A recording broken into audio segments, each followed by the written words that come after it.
You've read that right. You're goddamn right. Andorra, one of the European microstates with area smaller than Chicago or Birmingham, is led by two co-princes, and neither is Andorran. One is Spanish, or rather Catalan to be precise, and the other is French.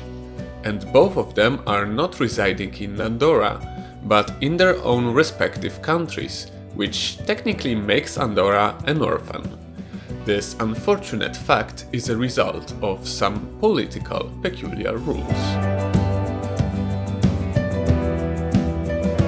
Despite tiny size, Andorran history is long and abundant. The earliest proofs of human activity in there date back to more than 9,000 years BC. The first document that mentions Andorra as a territory is dated 839. The area has always been crucial for crossing Pyrenees, one of the highest mountain ranges in Europe. Its narrow valleys, with streams turning into rivers, made a great spot for settlements. In the early Middle Ages, when almost the entire Iberian Peninsula was under control of Muslim states, the rulers set their eyes on Andorra. However, they met well-organized defense by the Franks, who didn't allow to capture the area, as well as the rest of the buffer zone called Marca Hispanica. The zone was under the rule of Count of Urgell, with Urgell being a settlement with a castle located around 10 kilometers from today's Spanish-Andorran border. In the year 988, Andorra was exchanged by the then ruling Count for some land belonging to the Diocese of Urgell. As a result, its bishop became the co-prince of Andorra, which amazingly remains true until today. However, the bishops themselves were not strong enough to maintain Andorra. In the end of 11th century, Count of Urgell wanted to reclaim the land.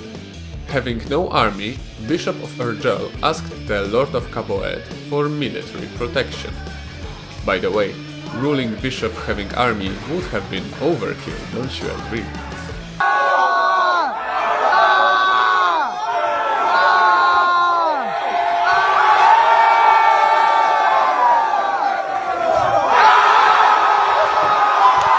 Anyway, in 1095, Lord of Caboet and Bishop of Urgell signed under oath a declaration of their co-sovereignty over Andorra.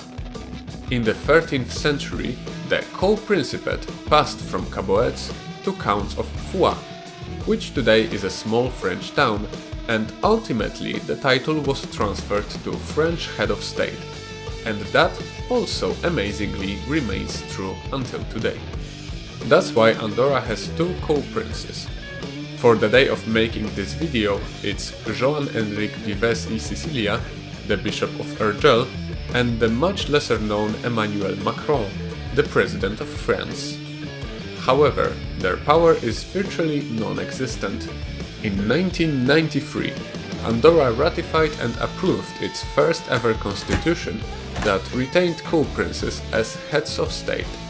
But the executive power belongs to the head of government, also known as Prime Minister of Andorra.